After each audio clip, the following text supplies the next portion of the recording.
예를 들면 강간죄로 의사의 경우에 징역 3년의 실형이 나왔다고 했을 때 징역 3년 집행이 종료되고 다시 5년, 그러니까 총 8년이 지나야 면허를 다시 취득할 수 있는 겁니다. 그리고 모든 성범죄에는 취업 제한 명령이 나오게 되어 있습니다.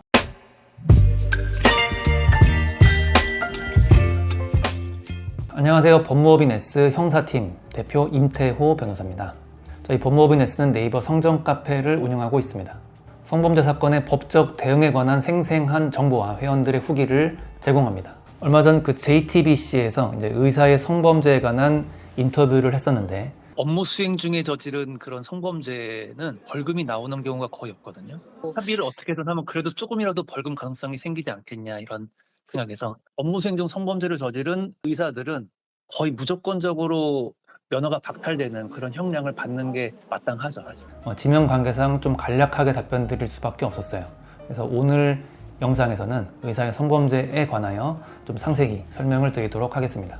먼저 의사의 성범죄 처벌로 인한 직업상 불이익부터 한번 살펴보겠습니다. 개정된 의료법에서는 어떠한 범죄로든 금고 이상의 처벌을 받게 되면 의사 면허를 취소하도록 하고 있습니다. 취소할 수 있는 것이 아니고 무조건 취소하도록 규정하고 있어요. 금고 이상의 형으로 처벌을 받은 판결이 확정이 되면 실형의 경우에는 실형 집행 종료 후 5년, 그리고 집행유예인 경우에는 집행유예 기간 종료 후 2년 후에야 이제 면허 재교부를 받을 수 있습니다. 예를 들면 강간죄로 의사의 경우에 징역 3년의 실형이 나왔다고 했을 때 징역 3년 집행이 종료되고 다시 5년, 그러니까 총 8년이 지나야 면허를 다시 취득할 수 있는 겁니다. 그리고 모든 성범죄에는 취업 제한 명령이 나오게 되어 있습니다. 아청법 제56조에서는 미성년자 대상 성범죄뿐만 아니라 성인을 대상으로 한 성범죄에 대해서도 취업 제한을 명하도록 하고 있습니다. 그리고 취업 제한 기간은 최대 10년입니다. 그래서 이렇게 성범죄의 경우에는 직업상 불이익 처분이 두 가지가 있기 때문에 한번 계산을 해봐야 되는 거죠. 예를 들어서 이제 의사가 강간죄로 실형 3년이 나왔다고 했을 때 취업 제한 기간은 7년에서 10년이 나올 수 있습니다. 실형 3년 집행 종료 후 5년, 결국 이제 합쳐서 8년이 지나면 면허 재교부를 받을 수 있는데, 면허 재교부를 받았더라도 5년보다는 취업 제한 기간인 7년 또는 10년이 더 길기 때문에 취업 제한 때문에 의료 행위를 할 수 없게 됩니다. 또 다른 예를 들면 의사가 강제추행으로 징역 10월에 집행유예 1년을 받았다고 했을 때 취업 제한 기간은 3년에서 5년이 나올 수 있습니다. 결국 집행유예 1년 더하기 집행유예에 대한 면허 재교부 받을 수 있는 기간 2년, 합하면 3년 후에는 면허 재교부를 받을 수 있죠.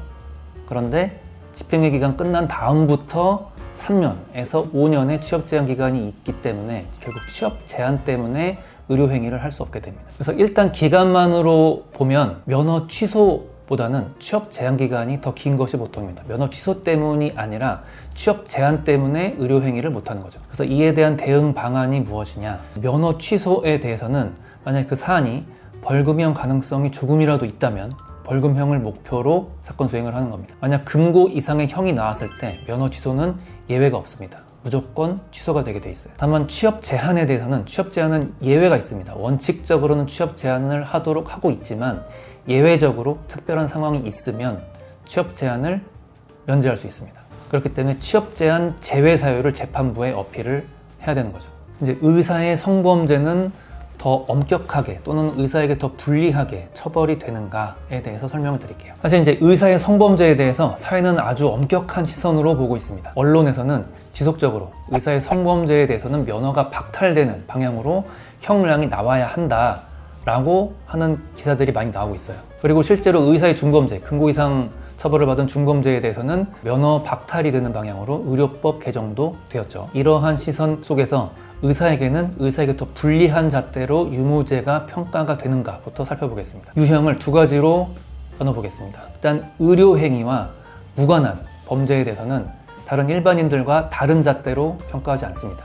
동일하다는 거죠. 의사라고 해서 동일 사안에 대해서 의사가 아닌 다른 일반인들과 다른 잣대로 더 불리하게 유죄 판결이 나오는 것도 아니고 또는 더 유리하게 무죄 판결이 나오는 것도 아닙니다. 다만 이제 의료행위와 관련하여 의료행위 중에 일어난 범죄에 대해서는 의료행위 특수성이 있겠죠. 그 의료행위 특수성이라는 거는 의료행위 자체가 환자와의 신체 접촉이 불가피한 사정이 있는 경우에는 그러한 사정이 고려하도록 변호를 해야겠죠. 피부과 시술의 경우에는 얼굴에 신체 접촉이 있을 테고요. 그리고 그 시술 과정에서 기구를 사용해야 되는 경우에는 기구가 얼굴과 가슴에 닿을 수 있을 겁니다. 수술을 하는 과정에서는 의사가 업무를 보조하는 간호사의 손, 팔, 어깨 등을 툭툭 치는 경우가 있다고 합니다. 이게 말보다 더 효율적이라는 이유에서죠. 수술 중에는 아예 의사가 간호사의 팔을 잡아야 되는 경우도 있다고 합니다. 종합하면 의사라고 해서 의사가 아닌 분들보다 더 유죄 판결이 잘 나오는 것은 아닙니다. 특히 의료행위 중에 추행에 대해서는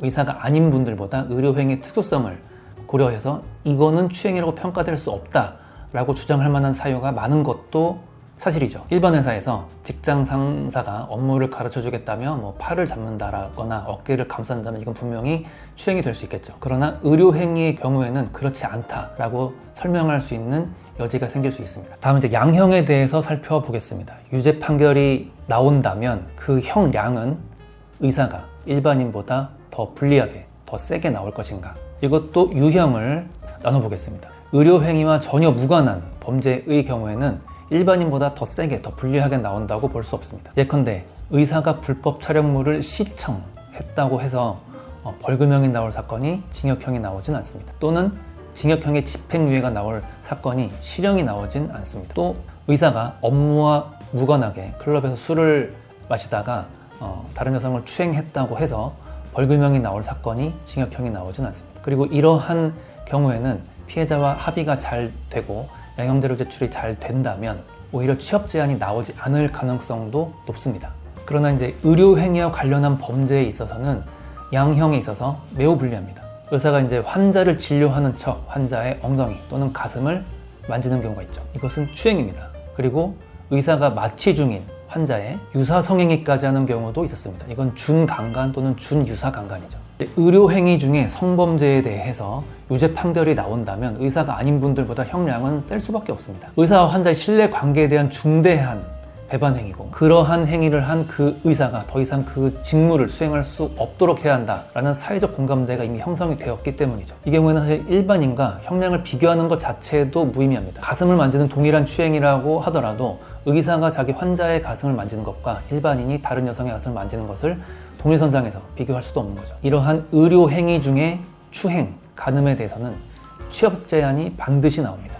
의사의 성범죄 변호 전략에 대해서는 다양한 관점으로 접근할 수 있겠지만 의사의 직무를 수행할 수 있는가 없는가라는 그런 전략적인 관점에서만 한번 설명을 들어보겠습니다. 일단 큰 틀에서 사건이 징역형 사안인가 벌금형이 가능한 사안인가를 분류를 해야 됩니다. 벌금형이 나올 수 있는 사건은 취업 제한이 붙지 않도록 방향을 잡아야 되고 만약에 그 사안이 무죄 주장을 하더라도 벌금형이 가능하다면 실체적 진실에 따라서 무죄 주장을 검토해야 됩니다. 징역형이 나올 수 있는 사건은 피해자와 합의를 했을 때 벌금형으로 바뀔 수 있겠는가를 기준으로 분류를 다시 해야 됩니다. 합의를 해서 벌금형이 가능하다면 합의한 후에 취업 제한이 나오지 않도록 해야 됩니다. 합의를 해도 벌금형이 불가능한 사안이라면 실체적 진실에 따라서 무죄 주장을 검토해야 됩니다. 사실 의사의 경우에는 실체적 진실이 유죄냐 무죄냐라는 것보다는 의사 직책을 유지할 수 있냐 없냐로 사건의 방향을 결정하는 경우가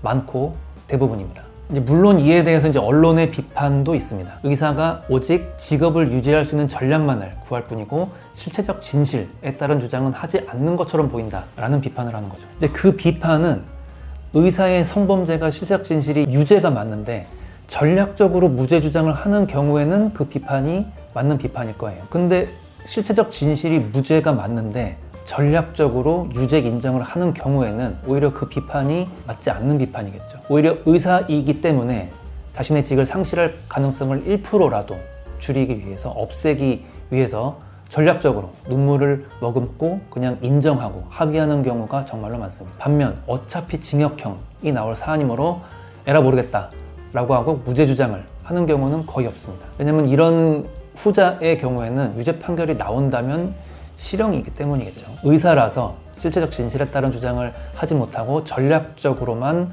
사건 수행을 한다라는 의사가 오히려 마음껏 무죄 주장을 하지 못하고 눈물을 머금고 그냥 인정하고 합의하는 경우가 라는 측면에서 봐야 됩니다. 사실 이제 의사의 성범죄는 이제 추행이나 강간 같은 성폭력 범죄냐, 아니면은 불법 촬영물, 아청물과 같은 디지털 사건이냐, 또는 의료행위 중에 관련한 사건이냐, 의료행위가 전혀 무관한 사건이냐, 또는 실체적 진실이 무죄냐, 또는 실체적 진실이 유죄냐에 따라서 유무죄, 그리고 형량은 다 달라질 겁니다. 다만 이제 한 가지 확실한 것은 의료행위 중에 중대한 성범죄에 대해서는 의사 직책 상실에 대한 걱정보다는 실형을 걱정하셔야 되는 게 맞고, 형량이 얼마나 나올 것인가를 걱정하시는 게 맞다는 겁니다. 당장 감옥 가게 생겼는데 지금 내가 의사 업무를 더 못하는 거냐라고 걱정하는 거는 선후가 좀 바뀐 질문이고 두려움이겠죠. 이런 거는 암에 걸려서 생사가 오가는데 수술 흉터 생길까 봐 무섭다라고 두려워하시는 것과 큰 차이 없다고 생각합니다. 상황에 따라